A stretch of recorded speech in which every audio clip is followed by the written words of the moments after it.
Councillors, are we ready? Good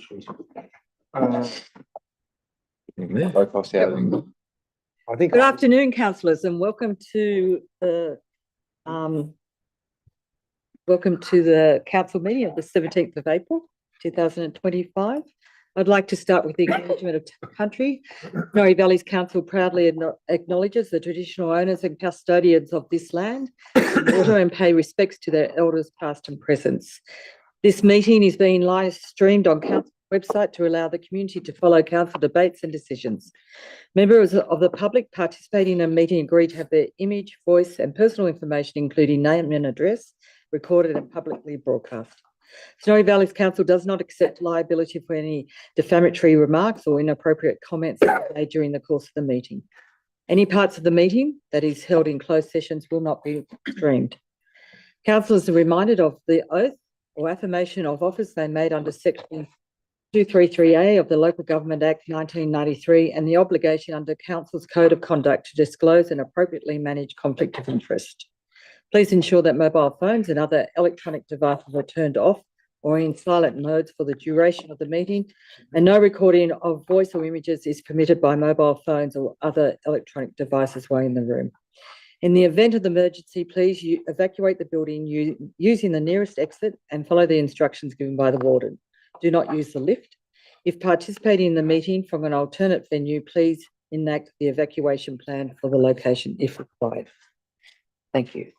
We do have a leave of absence today for Grant Hardwick, who is working as work commitments.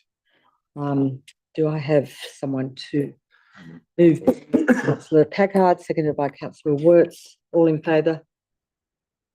Unanimous. Declarations of pecuniary interests. I have received no declarations. I take that we have none.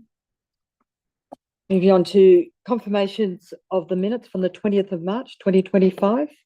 Do I have someone move? Councillor Wirtz, seconded Councillor Sheldon. Want to speak to it? No. All those in favour? Unanimous. Thank you. We have no correspondence or petitions. We have two things for mayoral minutes. The first one is I'm going to pass over to Councillor Packard because it's valet former General Manager Chris Adams. Yes, so Chris passed away recently and he had been the General Manager here for quite some time. His partner, Vicky, asked me if I could write something for his service, summarising his time at Tumut, mainly for the audience, not so much the Tumut audience. Of course, it wasn't anticipated to be in a business paper. This was for the audience of people in West Australia where Chris retired to, who didn't understand or wouldn't have had any background knowledge into his role here because he only moved over there as a retired person. So that was why that was the angle of what this was written for. But I think it does sum up, certainly from my perspective, just sort of putting that as a councillor working with him through that time, the impact that he had on the Shire and the community at large. So he was a sort of, in my view, he was a really great person to work with who achieved a lot for this area. Thank you. Any other councillors like to say a word? Councillor Hayes? Yes, I would. Thank you. Look, I have to thank Chris Adams for me becoming a councillor because I was dissatisfied with the council's negotiations when Vizzy came here and thought that we probably didn't leverage enough at the time. And I was very much involved in the Commission of Inquiry. So I ran for council and was graciously accepted as a councillor by Chris and mentored in how to be a councillor. I think his mentoring was very, very good with the staff. He especially with young engineers, he was very, very effective. And as part of that, he started up he and Jason Gordon started Snowworks and Services, which was a great thing, and unfortunately met its match when we were amalgamated. But that's another story. But he set that up, and as part of that, 10% of all the profits went back into the community. There was a community fund for that. He was very much involved in philanthropy and he understood it. And part of that, he was also involved with Red R, something that he was very, very proud of. And he did a lot of pro bono work for Red R, who did a lot of work with underprivileged countries and the like around the world. So he was very much appreciated in the engineering field. He was an effective financial manager who left Tumut Shire Council in a very sound financial position when he did leave here. So In 2008. Yeah. I went to look at the board to see when he left, but the board's gone. But anyhow, I have very fond memories of working with Chris. Thank you. Any other comments around the table? Madam Mayor, I'd just like to acknowledge that Chris Adams was the first general manager that I worked with as a councillor, as an elected representative. It was also Chris who encouraged me to nominate and become mayor. And it was also Chris who outlined to me the importance of knowing, learning and understanding and implementing the code of meeting practice in order to have an effective meeting, as well as the AR Blewett. I remember him handing me the AR Blewett book and saying, read this, you'll need to know it all. Chris was here towards the end of his term. He was actually when the global financial crisis hit. And there were some aspersions cast on, Councillor Hayes has said he was an excellent financial manager, but there were some aspersions cast on some of the staff for being incompetent in mismanagement because the rest of the world was going into a financial crisis. Chris was an amazing community member. Between he and Vicky, they were very much involved with our community. He was a man of, in my opinion, great integrity and knowledge and skill. As James also mentioned, his philanthropy in being associated with less fortunate countries in supporting them through engineering. And I think that if we had more Chris Adams in the world would be a much better place. And I'd like to extend my condolences, especially to Vicky and to his extended family and network of friends. He truly was quite an exceptional man who left our community in a far better way than he actually found it. So thank you for all you did, Chris, and to Vicky and the family, our condolences. Thank you, Councillor Vale, Chris Adams. The second Mayoral Minute is I have 3 letters to table, thank you letters to Mount Tumbarumba Mountain Bike Park that opened, and a thank you to the committee for the hard work, ongoing work for such a significant tourist event, which has happened and will be ongoing, and I think will really make a big difference to Tumbarumba.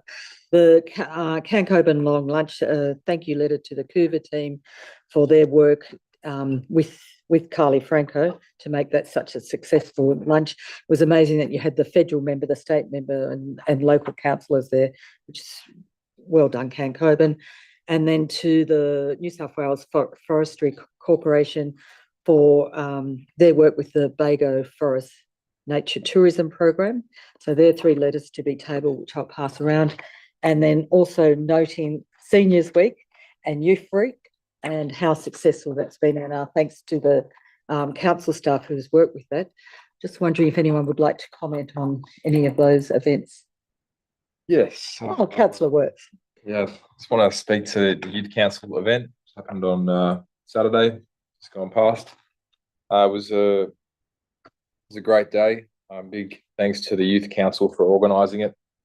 And I think we had about at least a couple hundred people, families and kids turn up. So it was a lot of activities and a lot of fun for families and gave them something to do. So it was a good day all out. So hopefully we can do some more events like that in the future. Excellent. Thank you, councillors. Okay, moving on. There are no notices of motions, notices of rescission, no urgent business without notice. Yes, I councillor. don't know if Gelder? this is an urgent.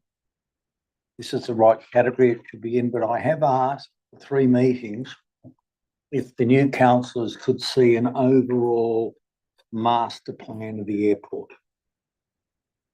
and it was going to be forthcoming, but to date, I don't think any of us have seen one. Thank you, councillor Sheldon. Noted. Thank you. Okay, let's get started with governance and financial reports. I'll move it. Thank you. Just have to find it up here.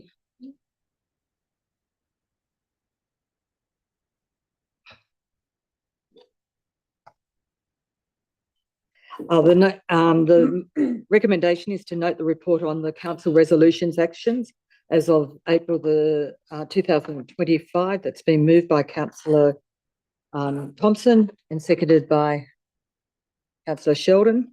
Councillor Thompson.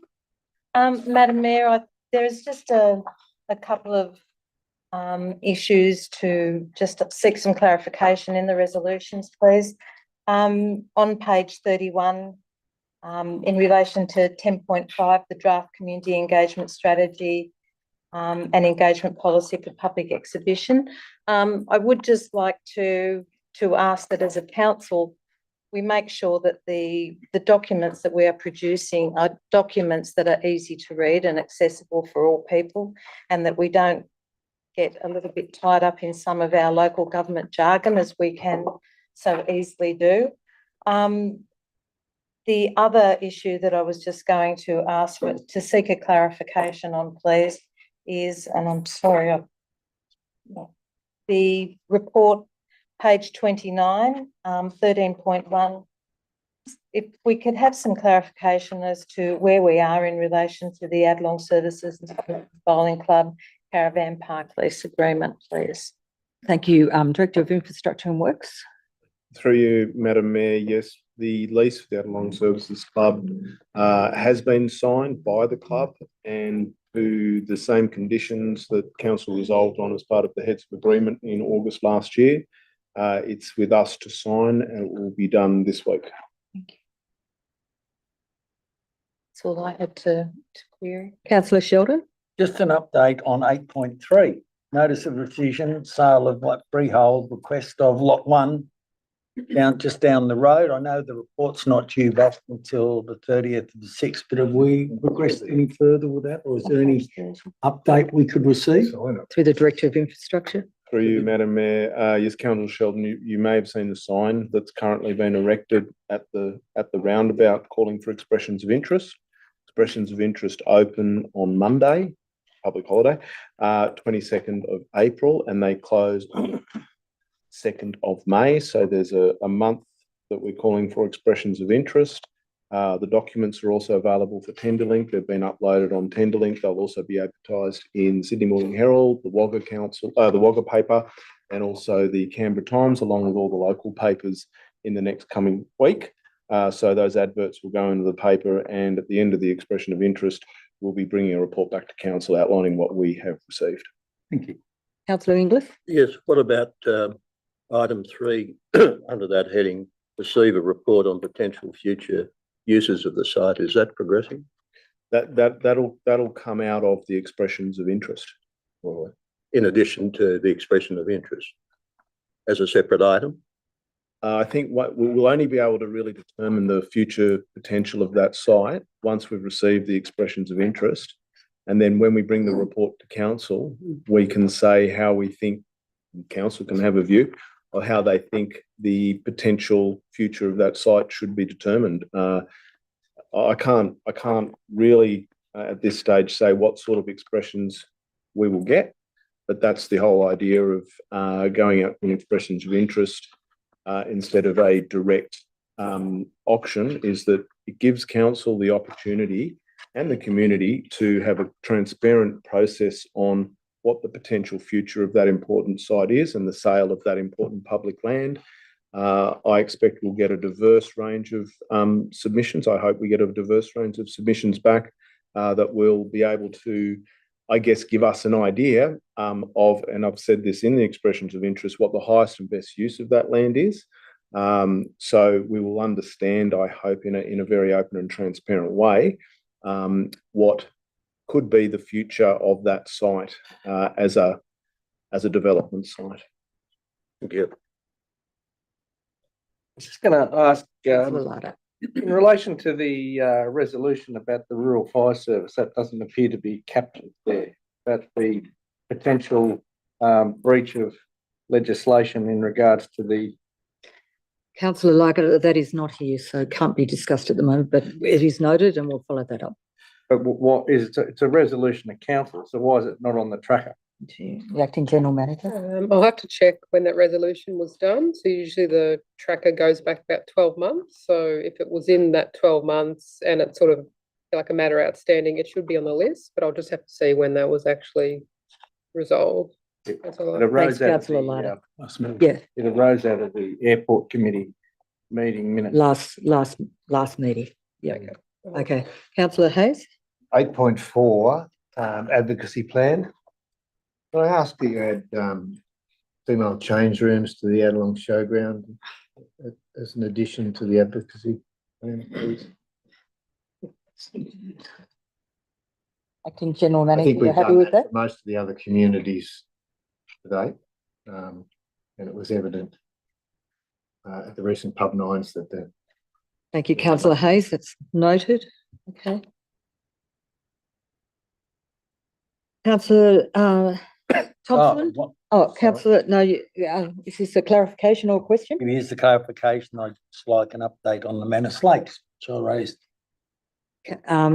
Through the Director of yes, Infrastructure? through the Director of Infrastructure, please. Through you, Madam Mayor.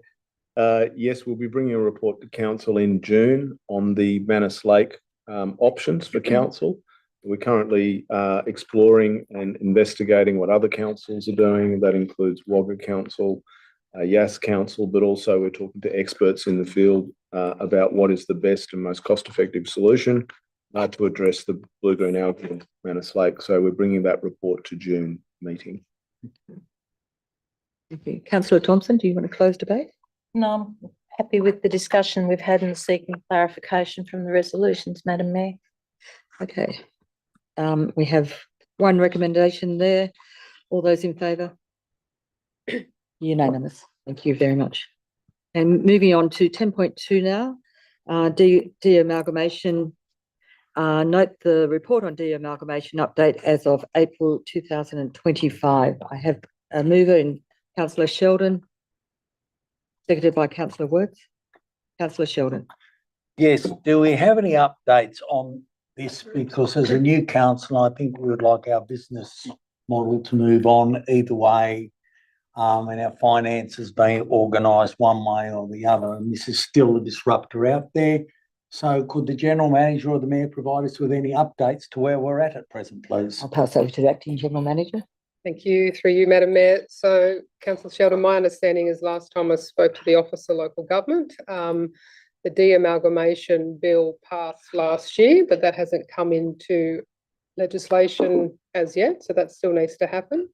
I'm hoping that'll occur in the next couple of months, and once that occurs, then the Boundaries Commission can make their decision and just determination to the minister. So there's sort of two processes in play. One is from the Boundaries Commission and one is from the Office of Local Government in terms of the legislation. So unfortunately, no news as yet, but as I said, those processes are still underway. Councillor Inglis. Under the financial and resources implication, there's a significant additional funding is going to be required. Have any steps been taken to assess just how much is going to be required? You Acting General Manager. Yeah, so in the part of the de-amalgamation implementation plan and the financial sustainability plans prepared for the two new councils, so that outlines what financial obligations will need to be undertaken by the two new councils in terms of income that needs to be raised to support those councils, but also any possible loans or anything like that that might need to pay for the de-amalgamation itself. Because at this stage, there's funding up to 5 mil. But anything over that would need to be considered by the current council. We know that, and it's 2.5 mil per council. It's 5 mil all up. But has any attempt been made yet to assess just how much additional funding will be required? So not at this stage, because council doesn't have a decision, we're very much focused on the next step. So the next step, if it's a yes, is to a referendum. So that's where council is up to at this stage, is planning for, like a referendum if that was to occur. And then once again, depending on the outcome of the referendum, it might be a yes, it might be a no. That's what council would have to determine. But all the funding and what's required is in the financial sustainability and the de-amalgamation Well, implementation. the short answer is no. There's been no assessment as yet. No, I'm saying there has. So how we're going to fund that is in those plans. Councillor Witt. You said the funding is $5 million. Is that funding that's going to be supplied by state government, or will we have to foot the bill at local? At this stage, I think it does say a grant or loan, but my understanding is it would be a grant, and if there's anything above that, It has to be granted by the minister, though. Yeah, It's also. He can, it's not a definite, And then there's a loan on top of that of an extra $1 million. if we It- decide to go down that way. That's right. that's Yeah. right. It's a good clarification to point out. Councillor Packard. Just clarifying that none of that covers the cost of the referendum. Cost of the referendum is a cost we have to bear out of our pockets, and that, it seems to me, it's getting up closer to $200,000 now. So that's just something I think we need to be aware of. Yes. Correct. Councillor Sheldon, are you closing debate? No, I'd like some clarification on what councillor Packard said, because when the statements first came out, I was led to believe the referendum would be between 160 and 170. And councillor Packard just mentioned that it's gone up considerably. No, I'm just thinking the time frame that was, just Started at 130. 5% indexation. So Yeah. yes, so just to clarify, we are talking to the Electoral Commission in the next coming weeks, and that, yes, that is something I want to raise, like estimated costs, because that's not currently in the budget. So that would be a QBR adjustment if council was to go down that path. Thank you. Councillor Sheldon, do you want to close debate? No, yes, I'm happy to close down. Discussion. Okay, so there's one recommendation there. All those in favour? Unanimous. Thank you, councillor. Okay. 10.3, planning and understanding of local government finance for councillors, 21st of May and the 24th of June. There's 3 recommendations there. Do I have a mover? Councillor Thompson, Councillor Packard, Councillor Thompson. Congratulations, councillor Sheldon. You'll probably be the most educated one, and I think it's fantastic that somebody's really interested in understanding all of the aspects of it. So I know that one course is not available for some of us who are going to the National General Assembly because it's in June, the same week that we'll be there. The closing date for the planning for councillors, which will be on Wednesday, the 21st of May, is that still open to people nominating? Yes. Any I'd like to comments? do the, Councillor I'd Inglis? like to do the finance course as well as councillor Sheldon. I think it'd be helpful. That would be fantastic. Yeah. Okay, we'll note that. Oh, so we can add that to the recommendation. Do you want to So add that or approve. just note it? Put it on Eddie's name. Yeah, Okay, that is not- definitely. Endorse the participation of councillor Davis Sheldon and councillor Michael Inglis. Mhm. Both dates, councillor Inglis, No, just the second one. just the second one on the 24th. I can't do the first one. Okay, thank you for your interest. Okay, councillors, who moved that? Councillor Sheldon, councillor Thompson, you're happy to, Include that, yes. yep, and councillor Packard? Yep. Thank you. Okay. Councillor Thompson, any closing? No. All those in favour? Unanimous. Thank you, councillor. Okay, 10.4, endorsement of the draft integrated planning and reporting suite 25 to 29 for public exhibition. Now we have one recommendation there, but it's broken down into Or, 4 parts. Um, I'd like to move the recommendation with all 4 parts, please. all 4 parts moved by councillor Thompson, seconded by councillor Sheldon. Councillor Thompson. Madam Mayor, can I move that we go into committee so that we can actually discuss the reports? Okay, do you have a seconder, councillor Sheldon, councillor Thompson, Sheldon? And into committee we go. Off you go. Did you want to vote on it? All those in favour? Sorry. Unanimous. Madam Mayor, integrated planning and reporting is probably one of the most critical frameworks for local government. It gives us the outline of our finances, our projects, our delivery programs, and the basic day-to-day working. And the initiative was actually implemented in around 2009, so that the aim was councils wouldn't end up constantly going into the red, because whatever we do, we try and make sure that we understand the whole of life costing, that we understand depreciation, we understand replacement. And so integrated planning and reporting, as the name implies, is that looking at all of the different aspects within local government and how do we keep them together so that we council function financially and also in delivering the needs, the services and some of the wants if we have additional funds to our communities. Integrated planning and reporting can only work if we actually have the courage to make some tough decisions. And that is not always just automatically accepting that we will pay or take on the responsibility of projects or maintenance or cleaning. So from a council perspective, and we have further on in here that we're going to see that we're going to have a deficit budget coming up again. If we're serious about looking at how do we reel that back, we need to start getting serious about how do we stop spending and stop just saying we'll do that when somebody asks for something without understanding. And I'll use the example of the last council meeting when we allocated funds towards cleaning a toilet without having any clear understanding of where the funds would come from, or in actual fact, what funds would or what else would this council not be able to do in order to undertake that work. And that wasn't a one-off, that is an annual cost to council. So it's not an easy task and the decisions aren't easy, but as a council, we need to start looking at all of the documents and the suite of documents in our integrated planning and reporting and supporting the staff who make the effort to put the documents together, and being told constantly that they need to find where do they get the money from.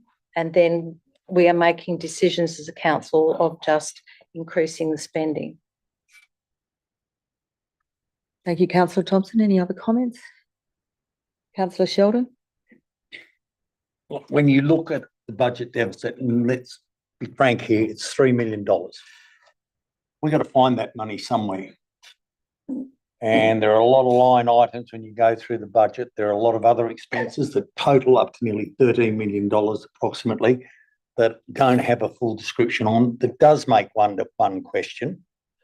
The other thing is I've alluded to and raised on many occasions the red flags, re the immediate finances, re the midterm finances and re our long-term financial strategies. Now, my question for you, Madam Mayor, is to the Chief Financial Officer. Have we received any feedback from our auditors re this budget and our immediate, short-term and long-term, including my concerns re our depreciation rates? Through you, Madam Mayor. So we have received a series of questions regarding the cash flow status of the council. Last PVR2 that was presented to the council, and we have been asked as part of the audit planning phase what is the status of the going concern of this council, depending on the deficits. And if it is a deficit budget, then how do we actually find the money? So, and how do we fund additional projects and the capital projects moving forward? So that is something finance team are providing that information to the auditors, but it has been seen as a red flag by the auditors that it needs to be reported, and they want to make sure that we are not, if general fund budget is in deficit, then we are not double dipping into any of the compliant restricted funds, water funds, sewer funds. So yes, it is being questioned, and we are dealing with those questions as we speak. Councillor Lada? Yeah, look, I have a complete opposite view to all this. I think this IFNR stuff's just a complete waste of time. Garbage. It's just tying up the staff, doing unnecessary garbage, more bureaucracy. What's it costing for the staff to look at all this? I mean, and as Councillor Thompson just said, you know, it's the perfect excuse to stop funding essential infrastructure. I mean, let's sit around the table and not fund a toilet being opened up because we can't find where we're going to get the $5,000 from some IPNR report that, you know, we have to do a kumbaya around. I mean, it's absolute nonsense that the local government is broke. I mean, I don't know how many times I've said this. The only way out of this mess is to write to the Premier of New South Wales and tell him that the funding model is stuffed. It's not a case of people around this table being financially inept or not able to make decisions or staff not doing the right thing. I mean, we don't have enough income to provide the basic services and amenities we need for our communities. We shouldn't have to sit here and go through some convoluted report and bureaucracy and tick 300 boxes to provide a toilet for Adelong. I mean, it's madness. Thank you, Councillor Lada. Yeah. Yes, Councillor Shaw. I take on board what Councillor Lada says, and I fully agree with him, but the bottom line is we still have to find $3 million to make up a sink, fill a hole in the sink. Councillor Words. Just would like to ask the General Manager the projected savings of the financial feasibility plans that haven't been implemented yet, but will be implemented in the next potentially year or two. I think not next financial year, but the one after. How will that affect the budget going forward? Through you, Madam Mayor. So last year, Council adopted its financial sustainability plan. And what that did is focus on the income side. So I think Council's done a really good job over the number of years to cap its expenditure. But as Councillor Lada said, it's really the income side that needs attention. All our sort of emergency grants have now stopped. So that's why there's been, it's the largest drop from last year's financial statements to now this budget. It is in those operating grants that Council has been provided. So what that plan does is looking over 2 terms of Council and what sources of income that Council can use. So whether it's SRVs, whether it's annual charges, so money from the water funds, things like that. So that's what that plan looks at. So that's what was adopted by Council. Councillor Packard. That's sort of a response to the medium long term. The short term, my experience of budgets is often they present potentially the worst case scenario or the most conservative way of looking at what things are going to look like. Thinking realistically, though, would it be fair to say that there are some significant savings likely to happen in that budget period? I mean, we've had other years where there's been budget deficit forecast and we've returned a better than forecast result. Yeah, so you or the CFO comment. So what this budget is, it is like a forecast over the next 12 months. And when things change, that's what happens during the QBR process. So I expect things to change around just user fees and charges. So as I said, that's our best estimate of what we think will come in over the next 12 months. Employee costs. So what Council does is we fund the full org structure, but obviously as the year sort of goes on, there's vacancies that occur. So I expect that number to be lower. We have to be really stringent and try and cap our materials and contracts as well. things like, like depreciation might increase as well. So when we do, like the revals and things like that of all our assets, that possibly might go up. So I am predicting there will be some movement over the next 12 months. As I said, this is just sort of an estimate and a forecast based on what we have and previous data as well. Councillor Sheldon? I suppose my concern is if we know that there are savings to be made, which I'm very thankful for, surely we should be putting that out to the public, letting them know the full story, that this is what it is, but this is, we are hoping to save such and such by implementing such and such. So there's a story behind a $3 million deficit that looks more proactively about what we're doing about our immediate finances, which will affect the mid and long-term finances. Through you, Madam Mayor. So what council did last year, Councillor Sheldon, did that very quickly. So obviously we looked at areas like our waste, our libraries, our economic development, our community development, and made savings there.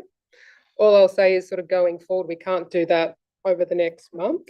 So I think over the next 12 months, I think when we implement the financial sustainability plan, I think those service reviews should go hand in hand. And obviously we would need to consult with the community on that as well to see what would be palatable with them.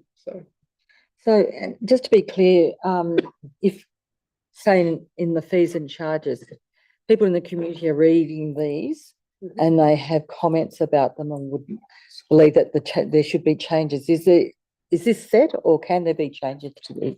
No, so what council is resolving today is to endorse these to go out on public exhibition, and then they will come back to the June council meeting with any comments. Any comment? And is that when we finally pass them? Yes. Councillor Larder. Can I suggest that we write to the Premier and tell him that we're insolvent?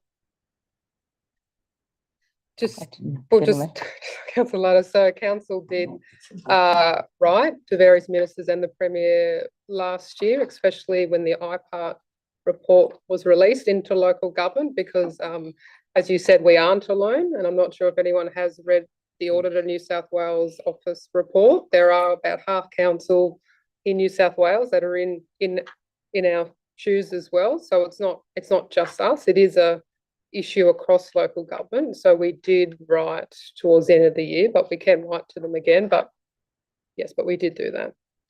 Just urging them to implement sort of those recommendations to address like the financial sustainability of local government. Councillor Hayes. I think what concerns me is that, just now we were given an example of income. We need to increase income. And the example that was given was an SRV, more fees and charges going up, and I can't remember the third one, but it was the water dividend. As ratepayers. Yeah, and the water dividend. Yeah, water. I know that waste again is going up 7%, which is more than the CPI. And we just can't keep slugging our ratepayers. We've got to look at alternative sources of income. I don't think the answer is cutting services, we've cut library services, we've cut waste services, we've cut everything to bone. We've got really good facilities that aren't open. Doesn't make sense to me. But I think what we need to do is we need to find different ways of getting income without just saying, oh, well, we'll put in another special rate variation. We can't, people can't bear it. Yeah. Especially looking at we've got majority of our rates come from rural, right, farmers? And now we're in drought. And now we're in drought. Yeah, That's I think the operative word was review, which to me doesn't mean cut. I'm sorry, but we have cut.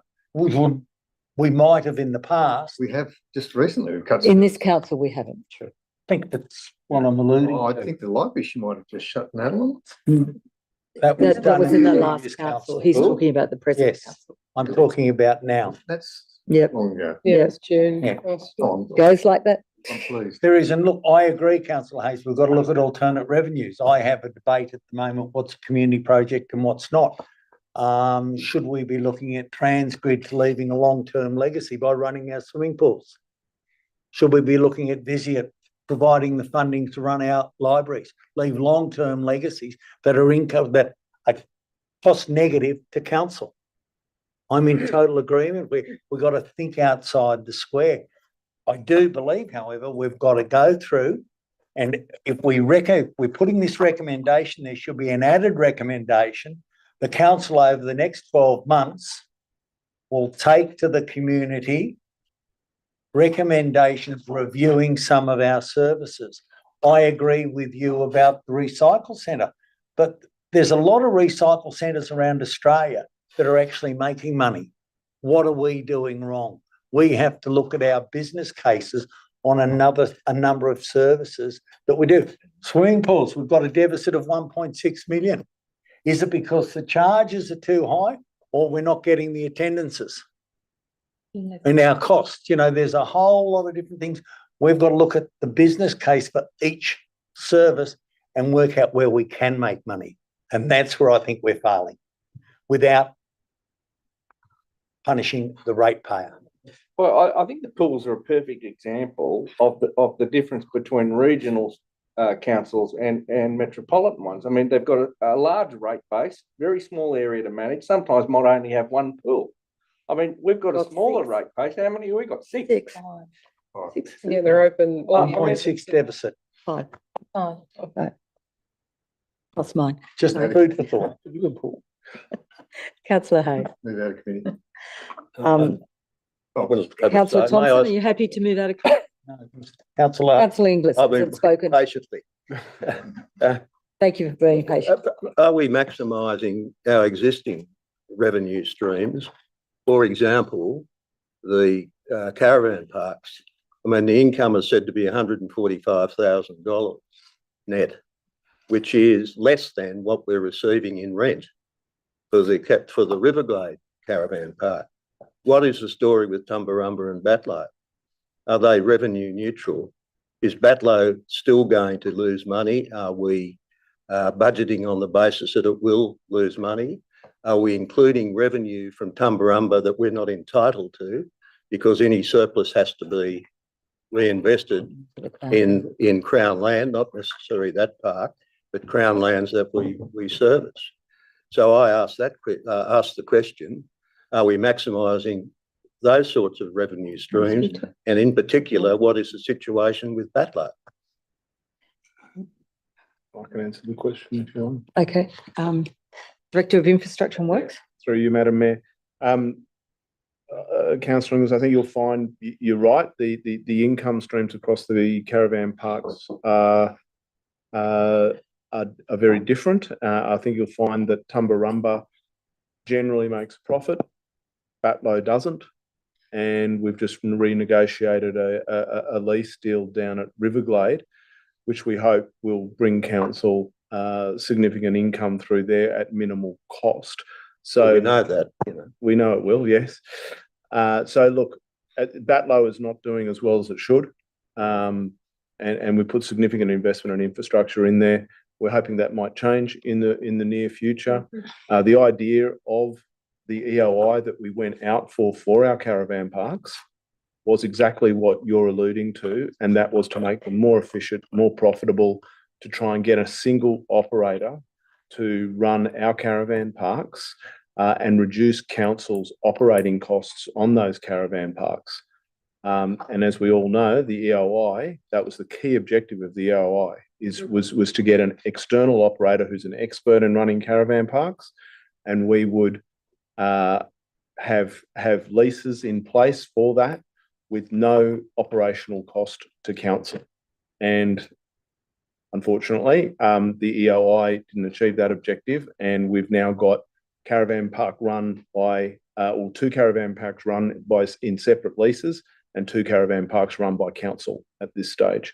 So yes, it's a great area to have another look at in terms of what's the best operating model for our caravan parks, our pools, our community facilities, things that should be able to generate revenue for council at nil cost. can I ask a question? Oh, I think Councillor Inglis, did you want that clarified? Well, no. That was plan A. Plan A's failed. We need plan B. And, you know, I think we need to give careful thought as to what we're going to do with the Batlow Caravan Park. If it's not going to generate a revenue stream, and hopefully it will, particularly for the Batlow people and tourism, we're going to have to make some hard decisions. Yes. But we can't just keep funding liabilities, is my point.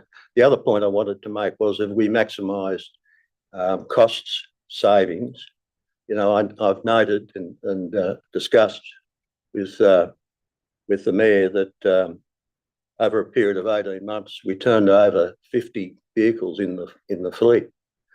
Do we really need to do that as regularly as we are?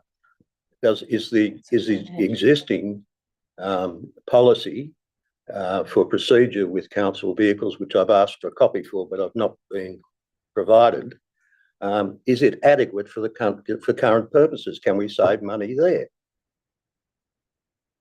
Director of Infrastructure. Through you, Madam Mayor, the idea of running council's light and heavy fleet is that those vehicles are turned over at the optimum time of when they would bring the best resale value back to council. And that's how it generally works as a principle, in that we do turn them over regularly, but that's to optimise the resale price on those vehicles rather than let them run the full life cycle of that asset and then literally write it off at the end of its life.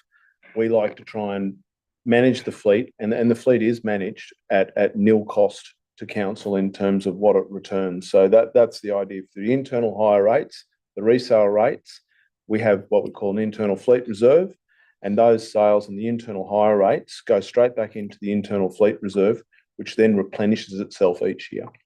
When this policy was introduced in 2018 and reviewed in 2020, second-hand vehicles had a real value.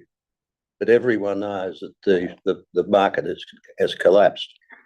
And it may be that leasing is a better way to go. All I'm suggesting is that we review the policy and see if it is suitable for modern day circumstances and for the current circumstances of the council. Because, you know, two of the vehicles purchased in the 18 months were Land Cruisers, one for 70,000, one for 90,000. Why are we buying those vehicles? Can we bring this to a workshop? Yeah. Yeah. More of a workshop. And Thank you. maybe the fleet manager. Yeah. Okay. Just a quick question in relation to, if we're talking about the cost associated with running, is there any potential that Crown Lands and Reflections will take over Tumbarumba Caravan Park and we won't have that $140,000 income? I think to the AGM, that might be a better question. For you, Madam Mayor, my understanding is not at this stage. I haven't heard anything along those lines. So council's planning to manage that ourselves in the future. So they've made a definitive comment that they I won't certainly did. they won't be looking at Tumbarumba. They don't want Tumbarumba They don't. and Batlow's freehold, so they're not interested I in know, that. Yeah. I know Batlow's free. And that's in writing. That's in writing. I've seen it. Councillor Hayes, did you still want to go out of committee? I did.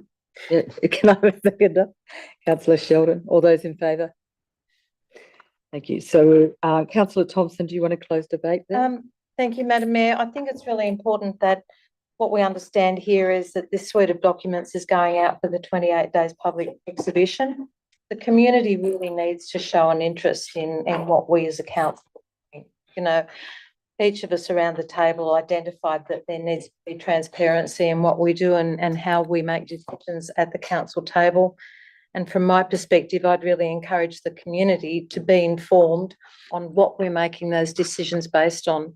And the only comment I would make is that I understand where Councillor Sheldon is coming from with his trying to figure out, is there a softer option of looking at how do we present our financial situation in relation to the budget. But in life, you plan for the worst, hope for the best. And that's what the quarterly budget reviews are all about. Each quarter, there's an opportunity to actually review how we're tracking with the budget. Are there savings that can be had there? Because there may be things that we can save on that we're not even fully aware of at this point. So the budget is there as a guideline. The quarterly budget reviews are really critical, and that's one of the things that we as a council need to be really, really aware of. Thank you, Madam. Thank you, councillor Thompson. I'll put those, one recommendation. All those in favour? Against? All in favour is Thompson, Packard, Hayes, Larter, Inglis, Wertz. Ham? This is only for it to go out for publication. Inglis, only against. Inglis, Wertz, yeah, Sheldon's the only one against.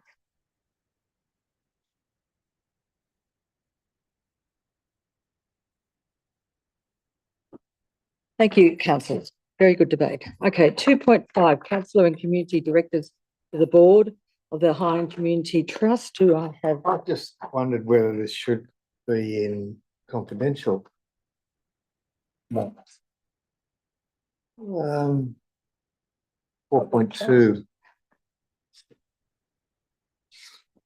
Are we on 10.5? That's the Yeah. case.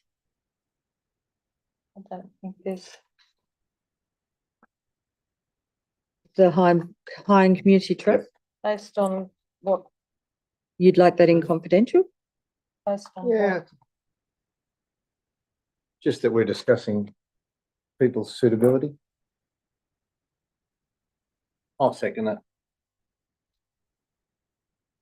It needs to fit in the guidelines of why it's being considered as confidential.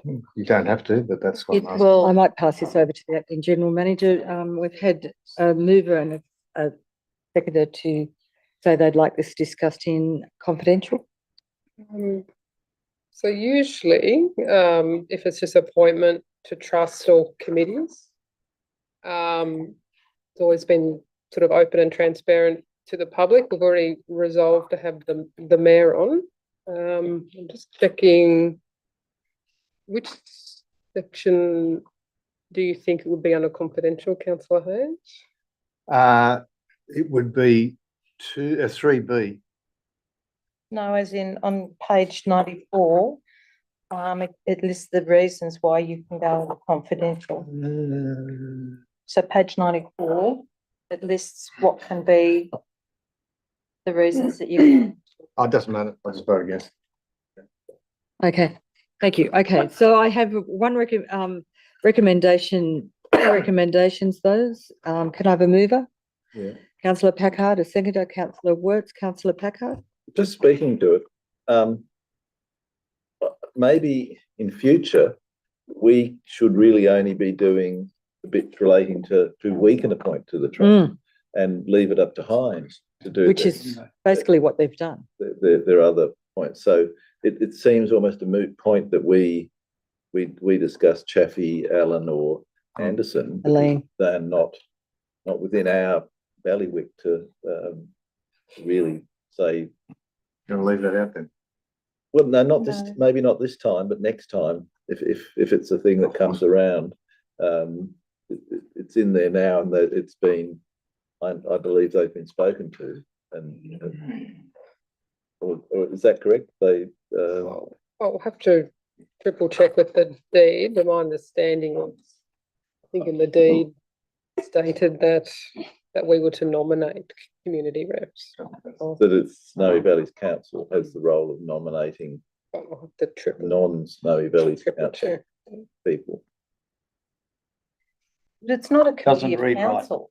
No. It's not a committee of council, therefore, we only appoint our delegate. We shouldn't, it's not up to us to It appoint says other here, community delegates. 4.2, says no director will be appointed without prior written approval of council. Such approval not to be unreasonably withheld. We could defer and take this to a workshop and Can it, discuss it. maybe because the previous Tumbarumba Shire Council, remembering that these funds are only allocated to Tumbarumba because it was a Tumbarumba trust.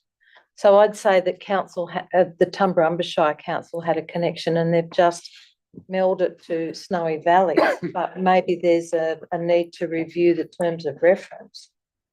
because it's not a committee of council and it's not a trust of council. Okay, we still have one recommendation there. Do we have an amendment to that? I'd recommend that Councillor. it be deferred until, Okay, so that's a new recommendation. yes. Well, we could defer, three A, B and C, or we could defer the whole report to the next meeting and we can. Is there any reason to defer? Report. No. This is just advising that these members of the community be appointed as non-directors of the Highland Community Trust. Is there anyone here I'm who happy to. thinks vote that for there's it. a person on this list that shouldn't be on that? Well, I think councillor Wirtz, we might be getting into dangerous territory, discussing that at this stage. I'm going to defer to the acting general manager. We have some dispute here about this this motion. As the mover, can I just ask how long is an appointment to the board? Is it an annual thing? It's on the deed. It's in the D. My difficulty is, other than Chaffey, I don't know who the other two people are. and we should know if we're. Yeah, I can't vote for people that I That's right. don't know anything about. And that's back to councillor Larter's recommendation that we change the motion to a deferment to have this better researched. Councillor Larter, is there a seconder for councillor Sheldon? We now have a new motion.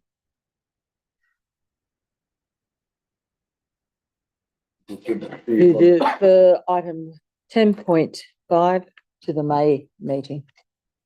Is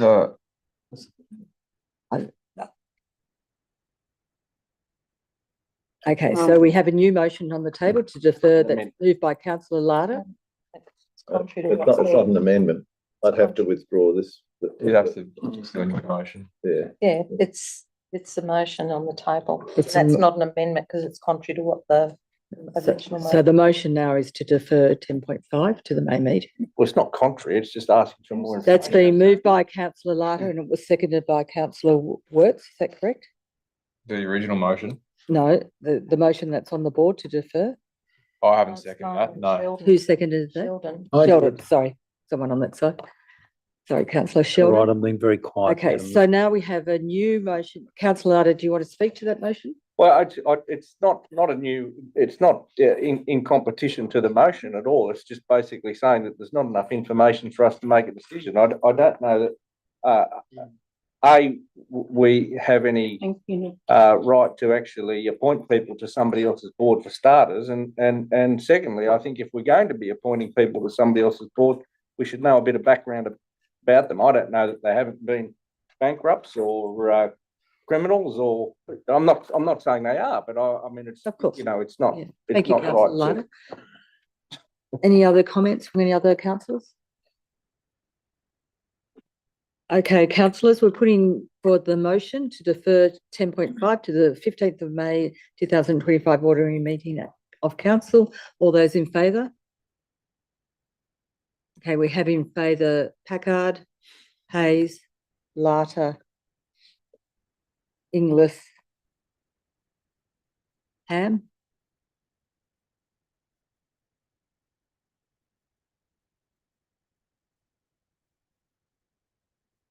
And all those against? Thompson, Wirtz, Sheldon. No, I voted for it. Oh, okay, sorry. But Thompson and Wirtz against. Thank you. Carried. Okay, thank you. Okay, now we're up to 10.6. Draft payment of expenses and provisions of facilities for mayor and councillors policy out for public exhibition. We have 3 recommendations there. Do I have a mover? Councillor Sheldon. Seconder. Councillor Packard. Councillor Sheldon. No, I just think as much as we can get out for public scrutiny, or they understand exactly what we're doing, what every councillor is doing, all the better. Any other comments? Councillor Madam Mayor, Thompson? can I just seek clarification, please? On page 318 of the attachments, which is the actual draft payment of expenses, provisions of facilities to mayors and councillors. Can I just please ask the acting general manager to explain, because the new figures are a little bit confusing in how they've set out in relation to, it's taken the general travel expenses, including accommodation and meals, from 29,500 to 38, but it's completely taken away the conferences and seminars, which looked at 36,000, but it's also taken professional development that includes conferences from 30,000 down to 19,000. So I'm just wondering how that breakdown is carried across the 9 councils, including the mayor and deputy.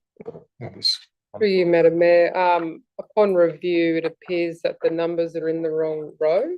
So the general travel expenses, including accommodation, is the 19,000, and the professional development, including conferences, is the 38. So that'll be amended for a go to the next edition. But to break that down per councillor, so it's about 4,000 each for councillors' training and professional development, and 2,000 for accommodation and travel. And for the mayor, it's 6,000 for training and professional development, and 3,000 travel, meals and accommodation, etc. Thank you. What's Councillor the deputy? Packard? Just clarifying that that's over a financial year. Correct. So it's not from election, it's within a financial year. So continuing councillors probably have a different experience in their first year. Councillor Thompson, you've got a So question? just in relation, the deputy mayor used to also receive slightly more than a standard councillor in relation to, Not currently, no. previously they did.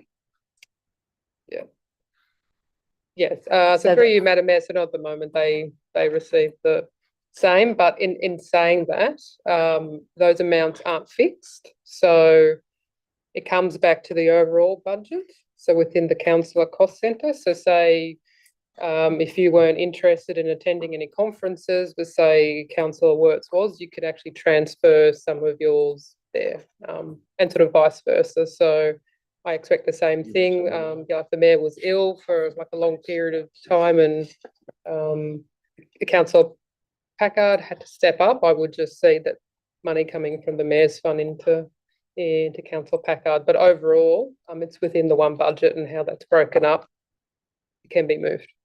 And this is also out for public exhibition and comment. Thank you. Any other comments? Councillor Sheldon, are you close debate? Yes, happy to. Happy to. All those in favour of the 3 recommendations? All those in favour, unanimous. 10.7. Community engagement strategy and community engagement policy for adoption. There's 2 recommendations there. Councillor Sheldon, Councillor Thompson. Councillor Sheldon. Yes, look, I like to speak to it because I believe this is probably one of the most pivotal tools we've got to work with by informing and keeping abreast of from our council's point of sight and our community's feedback. I really think we've got to work on this and make this, a pivotal tool of knowing exactly how our communities feel. And like I brought up on 10.8, what happens if we don't receive submissions when things go out? We have to revisit our engagement plan. We must be doing something wrong because we really do require their engagement. And this strategy and policy, I think, is a must, and we've just got to make it a work in progress, a moving document. It's an area we need to continually improving. Any other councillors? Councillor Thompson? Madam Mayor, I'm not against the document and the policies themselves. I think they are excellent, as well. As Councillor Sheldon said, they're imperative to our community and our engagement with our communities. I just think we need to be careful of including things like a citizen's jury, that without fully understanding what that implication is or how it functions, sometimes we need to, as I said previously when we had the policy, we need to look at people-friendly policies, things that are so full of jargon and wordy bits, and just make it so that people understand what that engagement is going to look like, why it's so important, and figure out ways of actually getting people to come and share their thoughts and ideas, be a part of the solution, not just always feeling that they can just raise problems. So thank you. Any other comments? Councillor Sheldon? No, I'm happy to close debate. Okay. Councillors, we have two recommendations though. All those in favour? Unanimous. 10.8, Council Committees Policy for Public Exhibition. Move that one. Councillor Packard, seconded by Councillor Sheldon. Councillor Packard? I don't think it needs any discussion. I think probably goes back to the previous one where the engagement, I think by reducing or so many of our communities lost a lot of our community engagement. So saves money on one hand, but you lose community engagement. Councillor Packard, any reply? No. Councillors, got three recommendations though. All those in favour? Unanimous.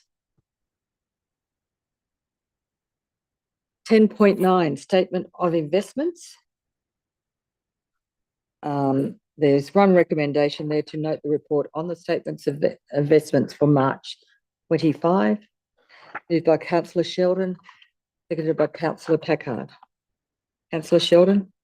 And I would just allude back to our overall financial status, where we're going and the projects and everything moving forward. Although some of the returns, they're keeping up and everything's going fine. I just want to bring everyone's awareness to the fact that all councils or all businesses like this are losing ground on their financial investments with what's happening in the outside world.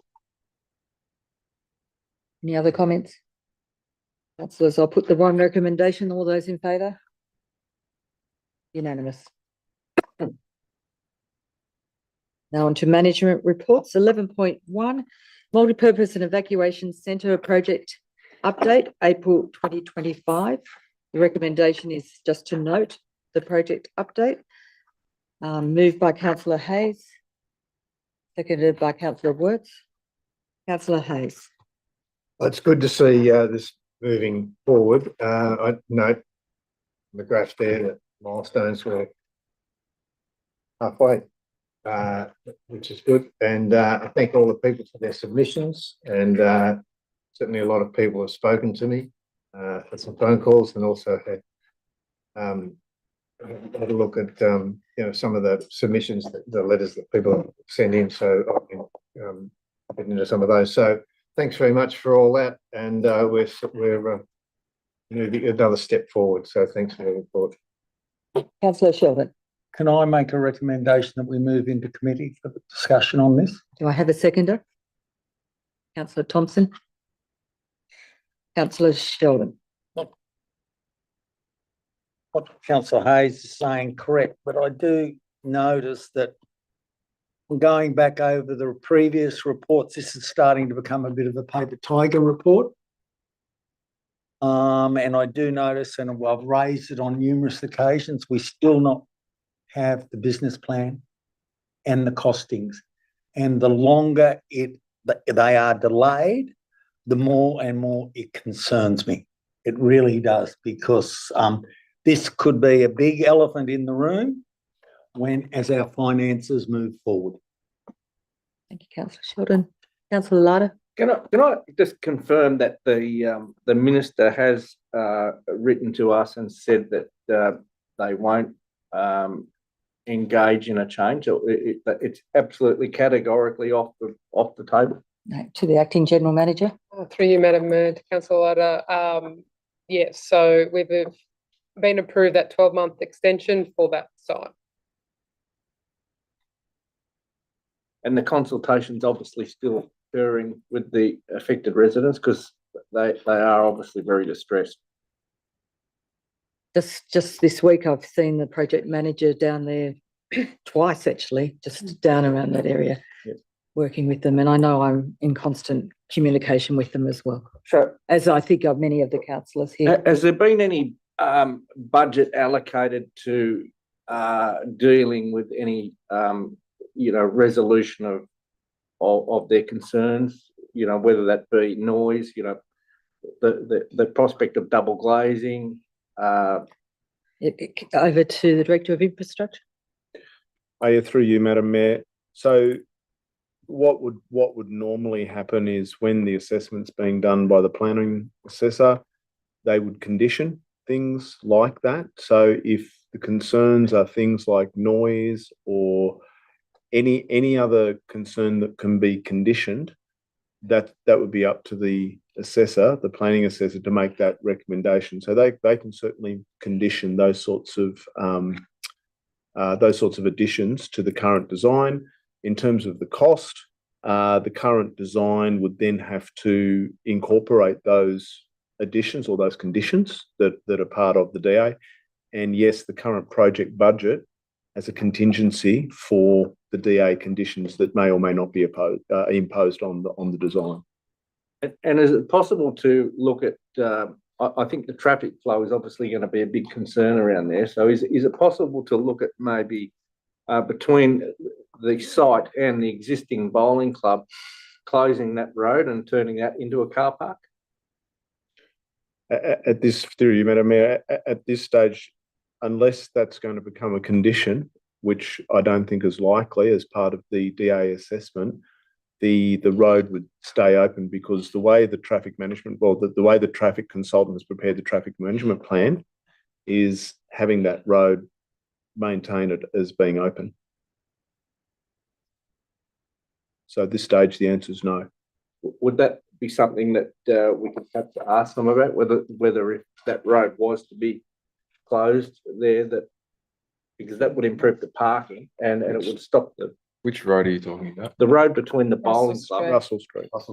Russell Street. I guess through you, Madam Mayor, the issue with that is that we've had a development application out on public exhibition, and that proposal has not been out on public exhibition.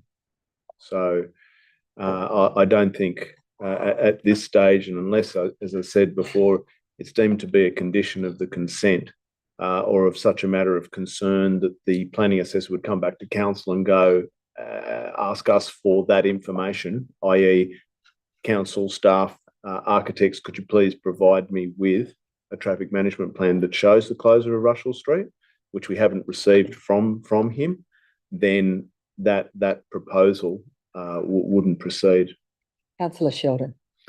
Following on from what Councillor Larter just alluded to, and when you go back over the risk management and the cost benefit analysis, it's a bit soft in the report, because Councillor Larter's alluded to a few things, and we know there's going to be financial risk. We're not quite sure how much, but it's going to be a significant risk. And I think we've got to start highlighting that to everyone concerned. It's just, if this project is to go ahead, our community needs to be aware that there is going to be considerable financial impacts. Thank you, Councillor Sheldon. Councillor Worth. I was just going to comment on the parking on Russell Street. I think from memory, the plans had new parking spaces along Russell Street. There's currently trees all along there, but I think that was part of the design plan, was to renew that parking space to increase the number of parks on the angled parking on either side of the road. Plus the parking inside the parking lot at front of the building. But yeah, I agree with David, Councillor Sheldon, that a report on the costing and the ongoing financial impacts on council will be important.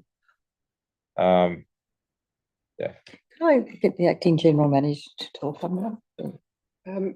Yes, through you, Madam Mayor. So council is preparing a business plan in consultation with key community groups at this stage. I think we will be proposing to bring that to a councillor workshop in the near future, and then and then onto a council meeting, so. Councillor Inglis?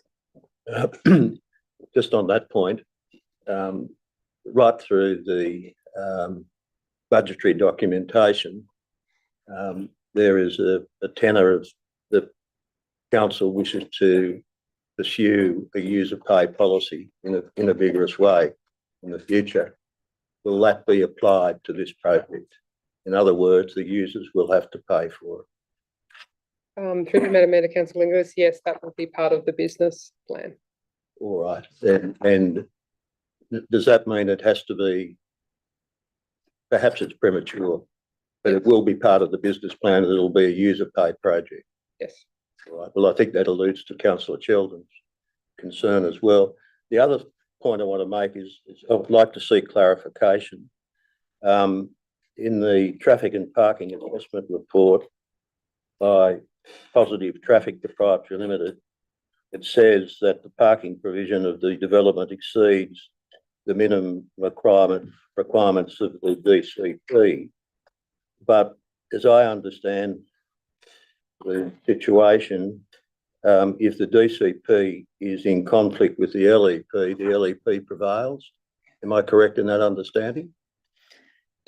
Director of Infrastructure, or I think I'd refer that to the Director of Corporate Services Executive Planner. Through the chair, that is correct. So any LEP will. So if the LEP requires more than 50 parking spaces, then it prevails over the DCP. That's correct. And through the chair, there's no requirement in the LEP in relation to parking. Any parking prescribed requirements on the development control plan. Oh, so I'm just quoting from the report that says that the parking provision of the proposed development exceeds the minimum requirements of the development control plan. Point 3.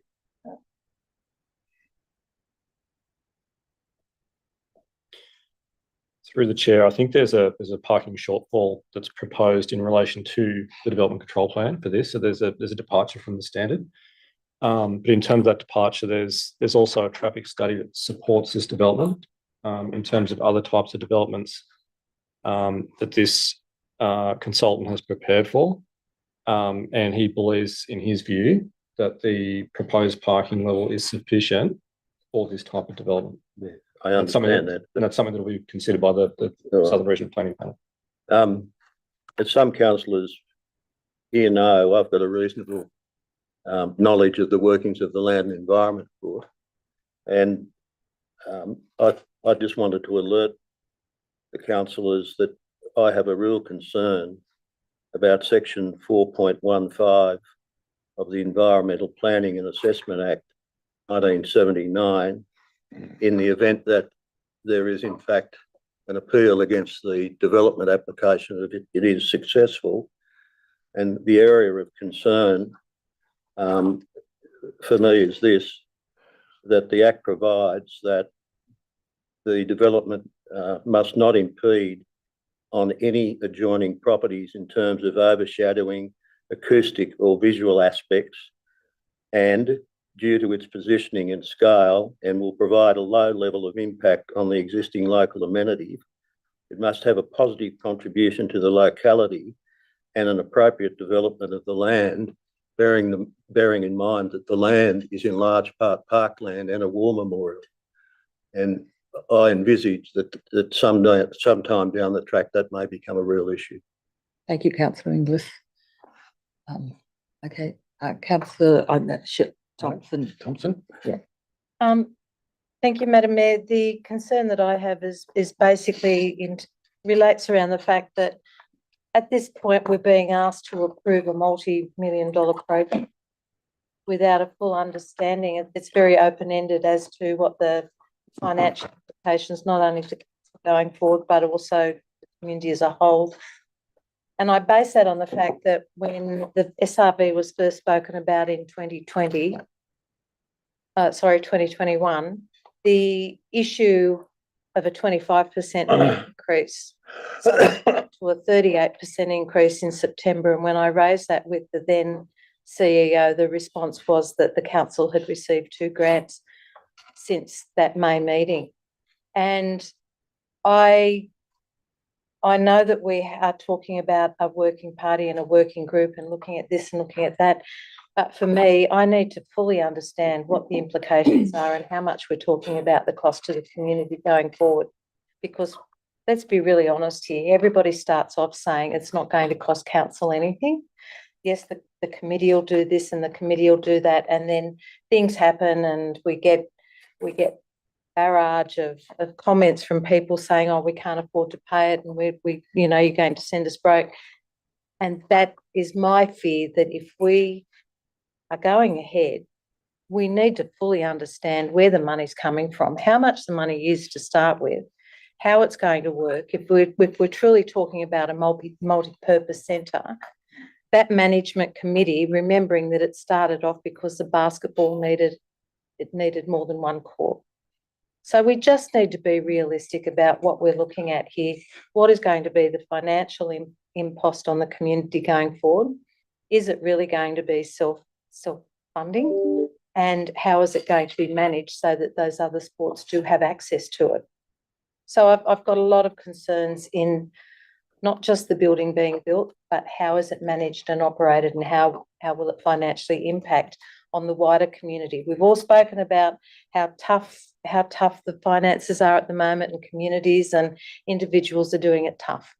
So I just need to understand that it's not going to be placing more burden on our community. And I think that business plan needs to be discussed with the councillors It sooner does. rather than later. It does, Councillor for Sheldon. Absolutely. Look, no matter which way we look at it, I'll go back to October, I think, when it was first raised. I think this issue is headed for the Land and Environment Court, no matter which way we look at it.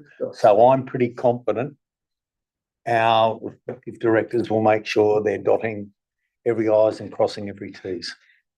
Thank you, councillor Sheldon. Are you voting to go out of committee? Yes. Do I have a seconder? Councillor Larder. Okay, so, now, councillor Hayes, do you want to close debate? I just. No, I've heard enough rubbish. Okay, we have one recommendation there, is to note that the project report. All those in favour have it noted. Unanimous. Thank you, councillors. Now on to the 11.2, proposed telecommunication tower, Talbingo Resource Recovery Centre. Can I move that, Madam Mayor, with the 0.3, please? Okay. That the funds generated to be spent in the Talbingo community. Perhaps the funds generated by the lease of land to the tower. Yeah. Okay, so we have councillor Thompson moving that. Do we have a seconder for that with the amendment? Councillor Sheldon? Could we just get the wording right, Deanie? By the lease of land for the tower. Funds generated through the lease or the tower, Lease of land for the tower. generated through the lease of land through the tower be spent in the Talbingo community. Councillor Thompson, councillor Sheldon, you happy with the? There you got a second through, lease of land for the tower. Here we've got funds generated through the lease of land, For the tower. for the For tower. the tower. Remove through, Jeannie, halfway along, For. for the tower. And. Yep. And should probably say that council allocate funds.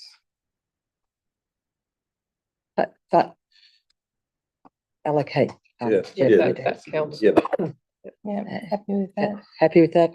Councillor Sheldon, you happy with that? I'm happy to support this as long as it creates a precedent.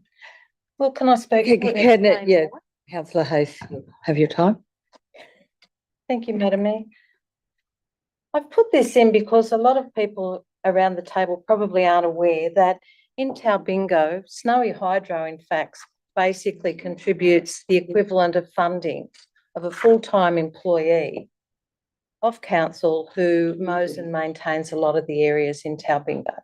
So Snowy Valleys Council doesn't do all of the funding of the work that is done up there. Talbingo doesn't have a cemetery that council mows, maintains or does anything else other than stick a plaque on a wall, although they are building one at the moment, but Talbingo doesn't get what everybody else gets in general. They don't have a swimming pool. They don't have lots of sporting fields. This is one thing, and I'll give you the perfect example. The Taupo meeting had requested for safety and access that there be a set of steps between the lower car park and the upper car park at Taubingo. During the high peak seasons, those car parks are absolutely full, and you see people trying to walk up the grassy bank, getting up. It was going to cost $7,500, and the thing was, well, we don't have the funding.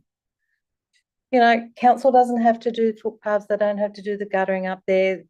Snowy Hydros contributes, I think, the equivalent of almost a full-time outdoor staff to do a lot of the maintenance work that's up there. And so from my perspective, I truly believe that this is one way that that community is being impacted, and they should just get a little bit of a benefit. That amount of money could build a set of steps this year that may be able to do more garbage collection in the following year, particularly at the high season when all of the visitors just dump their rubbish at the supermarket site.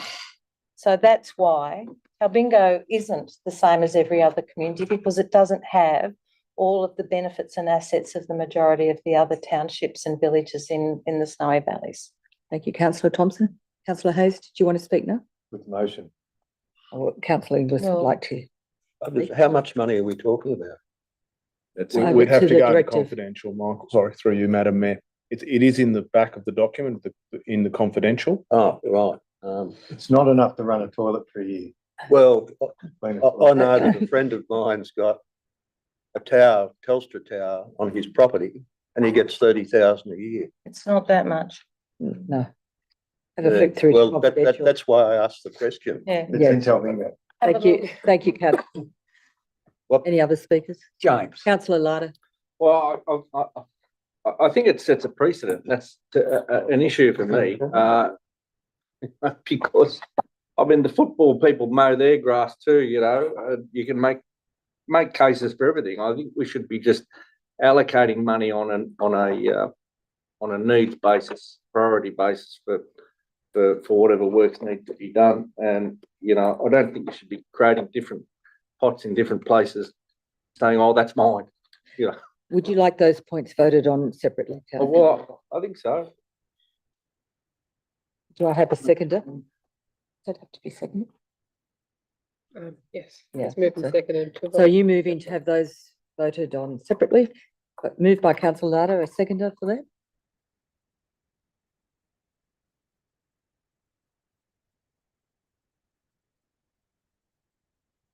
A seconder, order will lapse.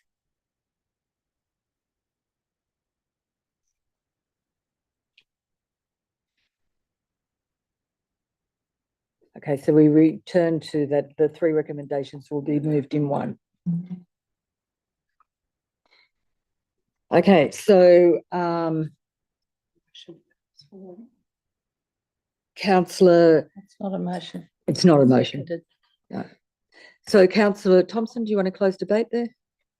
Thank you, Madam Mayor. I think I've said everything that I need to say, but we do need to understand this is not about setting precedent. This is about identifying the needs of a community that many times misses out because it's not as big as the other major centres, but it still contributes a significant amount to our region, particularly over the high peak full seasons of Christmas, Easter, New Year, long weekends.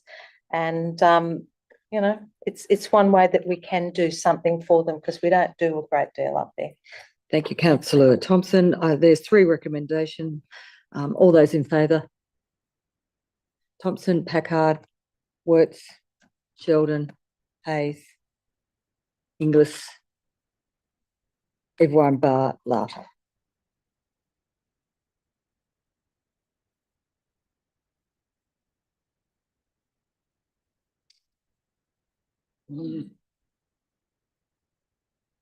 Okay, councillors, moving on to 11.3. Drinking Water Management System Annual Report for 23-24, page 82. I'll move both those and I'll add a third one that we received a report in regard to. We'll, hang on, we'll just wait till Jeannie's ready. So it's moved by councillor Larter with an amendment. An extra, a third point that we received a report with regard to the safety of adding fluoride to the water. Okay, so councillor Lardis put that forward with the third point. Do I have a seconder with the third point? Seconded by councillor Sheldon.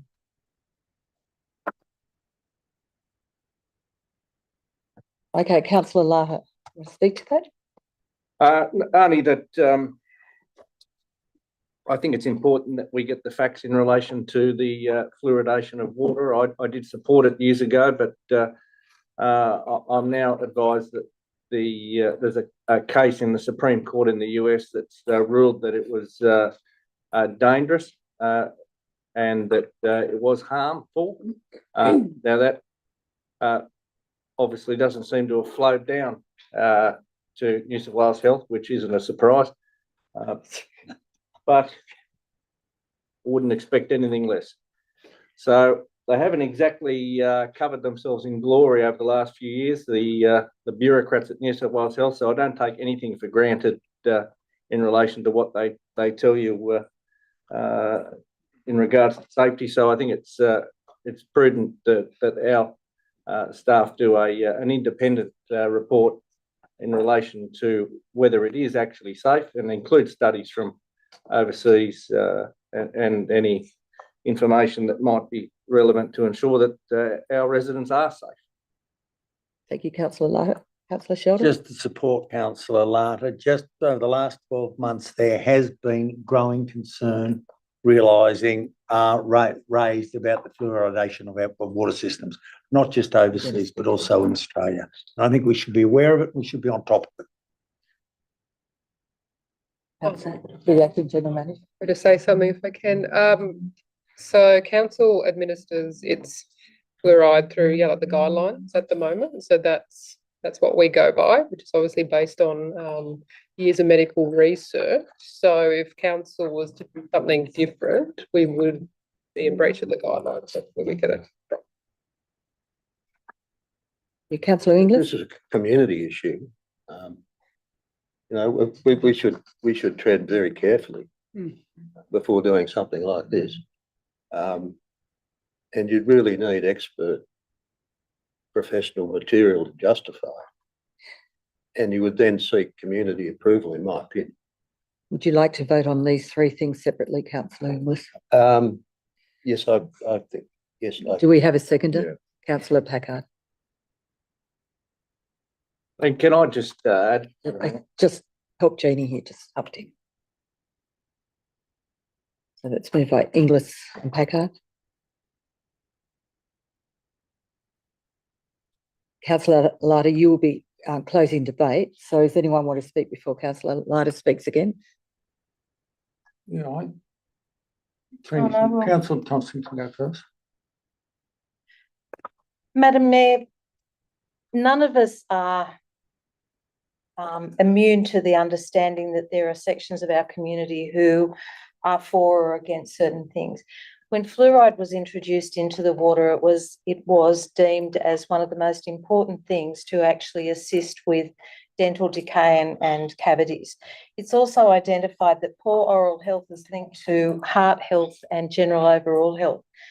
There was a whole issue around why the importance of fluoride to support the health of teeth and the overall well-being of health.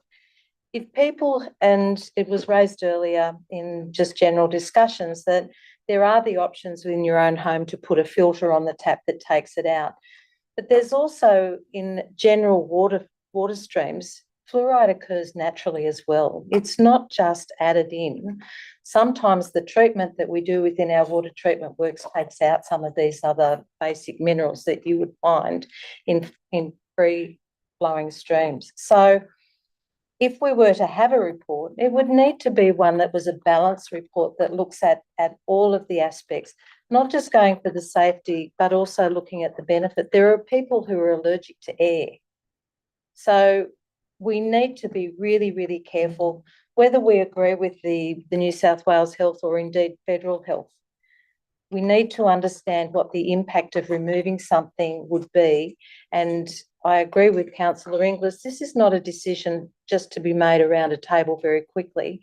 We would need to engage and have our community understand that we're taking something out of the water that many people for many years have come to be very grateful for, because it has had a significant impact on the well-being of our teeth, and particularly children in developing their teeth. So I would be very reluctant to just remove it based on a court case in America. Thanks, councillor Thompson. Councillor Sheldon. Look, I think the reason I supported the motion, could you go back up a little bit, Jeannie? It says quite clearly, receive a report adding fluoride to the water.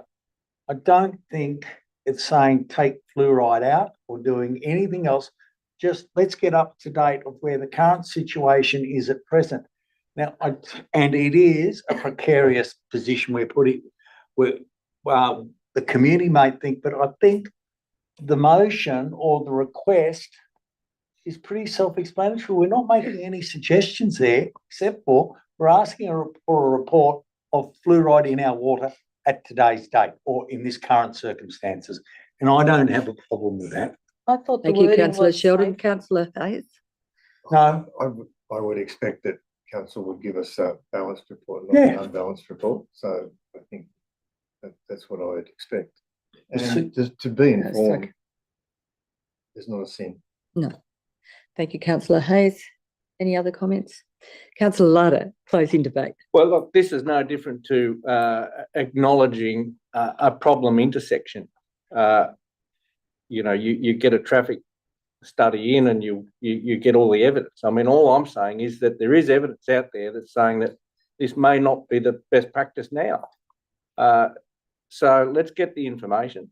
And I don't disagree with councillor Inglis's approach. Let's get an unbiased, independent report. We can have a look at it and we can put it out to the community. I'm not saying we need to go at this like a bull at a gate. Let's just do it sensibly and have a look. Thank you, councillor Larder. Well, we're going to put the in 3 lots. So I'm going to put the first one, note the report on drinking water management systems annual report. All those in favour? Unanimous? Same.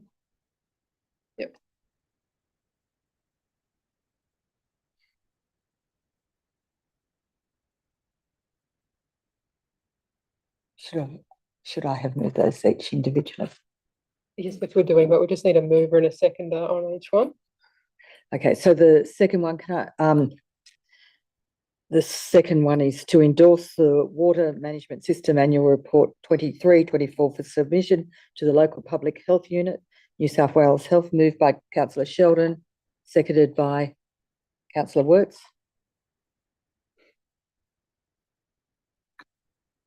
And councillor, going back to number 1, councillor Inglis and councillor Packard, you're happy with that first one? That you moved that? Well, wasn't I the person that moved it? You moved the last one, I think. No, I moved the first Larder two and with- Sheldon. Sheldon moved with the addition. you moved them All all three. 3 But together. I'm happy for them to be put individually. You're happy for them to, so councillor Inglis and Packard asked, moved to have them individually. We actually didn't have movers and seconded for the first one, really. Yes, we did. Yeah. Larder and Sheldon. They moved them all together. Yeah. They did the second. Well, John and I moved, councillor Larder and I moved 1, 2 and 3 In one, in one. yes. But So we're we're happy- going I'm down happy number. for you to, well, I'm happy for you to divvy it up. I'm happy for you to do it. Jenny, could we go down a little bit? And I think councillor Inglis and councillor Packard, are you happy to have your name that you, on Vote them. point number 1? Yes, yes. Yes, wonderful. Thank you. That's been carried. Okay, and number 2's been carried.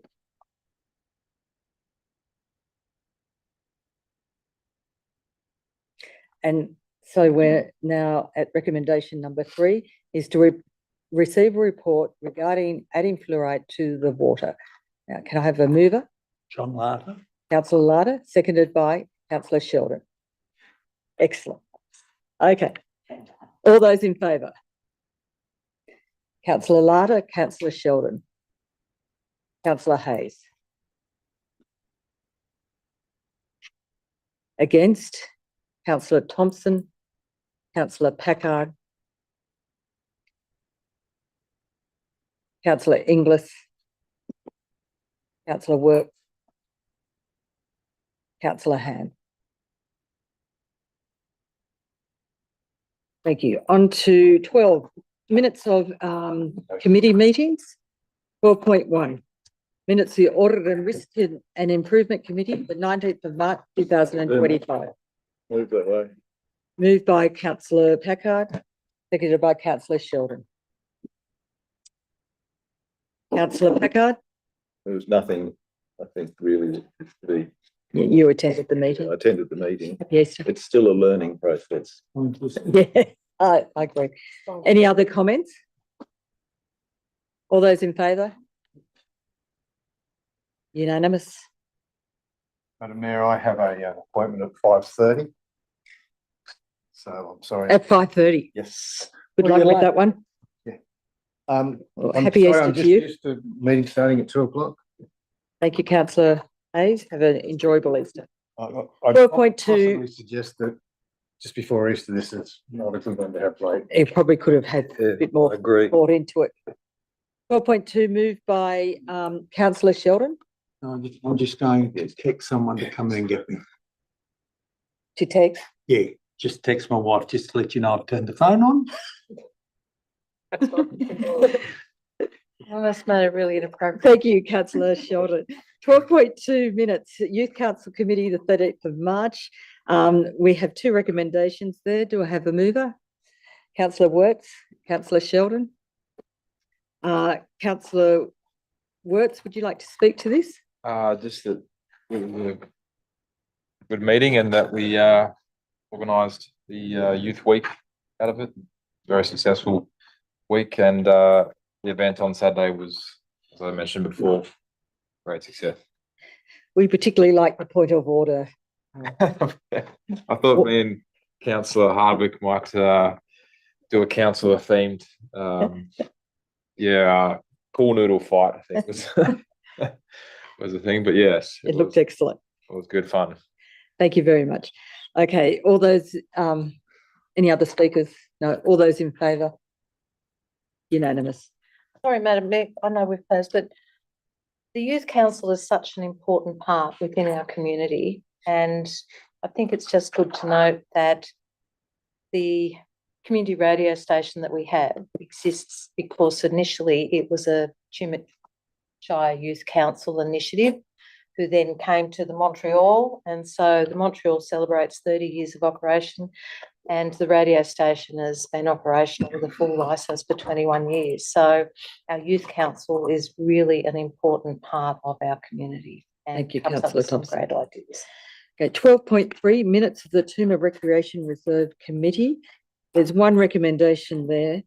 But before we get into that, I just would like to say that the Acting General Manager and myself, we went and visited the Toomer Hall, which Hugh McGrath's been doing, working on the grant that they got down there to refurbish it, and the outcome is just sensational. I recommend that one day we all go down there, take a visit to what they've achieved. So the one recommendation there, do I have a mover? Councillor Sheldon, Councillor Wirtz, Councillor Sheldon. No, I just think you've said all that needs to be said and they're doing a great job. Thank you. No other speakers? All those in favour? Unanimous. Councillors, now we'll just go into recommend into confidential, Madam Mayor, I'll move that we go into confidential. and seconded by councillor Wirtz.